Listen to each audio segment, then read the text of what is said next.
It's really depressing to note the recent development that's happening in Kerala. Kerala was always proud of its literacy achievement and literacy laurels that we have achieved over the years. But disappointingly, the news that's coming from this part of Kerala is, as I said, it's so embarrassing, it's so annoying and disappointing.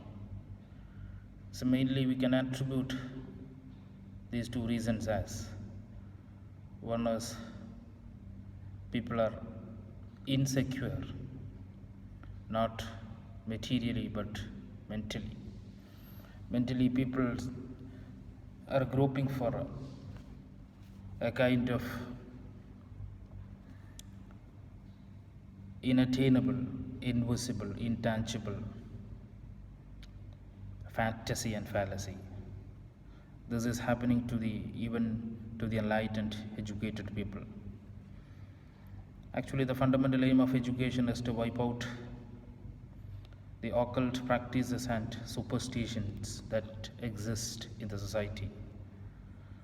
But it's high time that we have to think whether this aim of education, of wiping out the untoward tendencies in the society, is achieved or not. And the news that has come very recently regarding the human sacrifice, that's actually a bolt on the progressive phase of the Keralites, all the Keralites.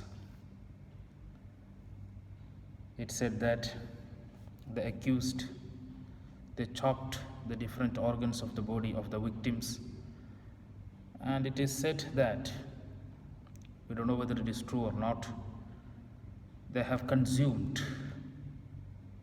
human flesh just by saying that they could get some kind of divine salvation if people eat the human flesh live. This is annoying, this is perturbing, this is intriguing. And on the other side, we have the elected representatives, people's representatives, who should be the progressive, who should be the creative, productive phase of the democracy. They say that a crocodile has the vision, has the power to lift people spiritually and morally. If we do an analysis of these two incidents, we can understand that people are disturbed.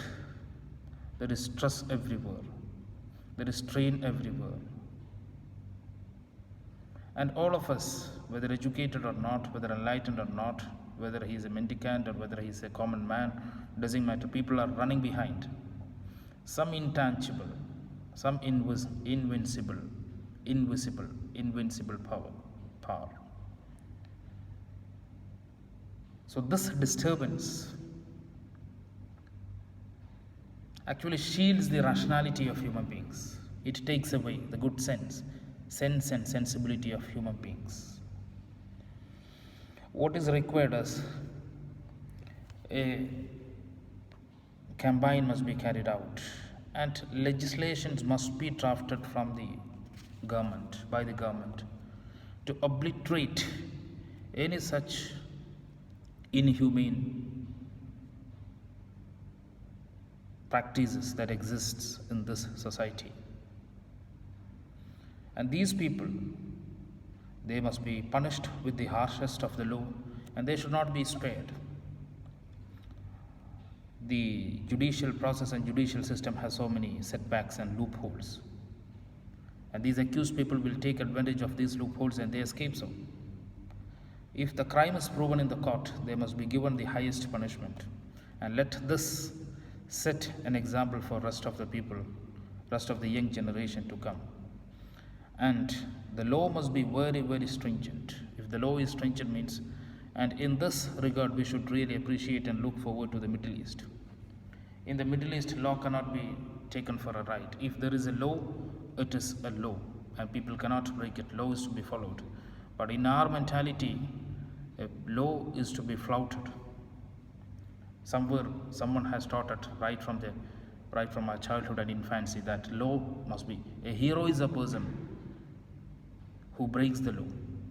This is conventionalism. This is traditionalism. What is modernism? Modernism is high regard for the law, abiding by the law.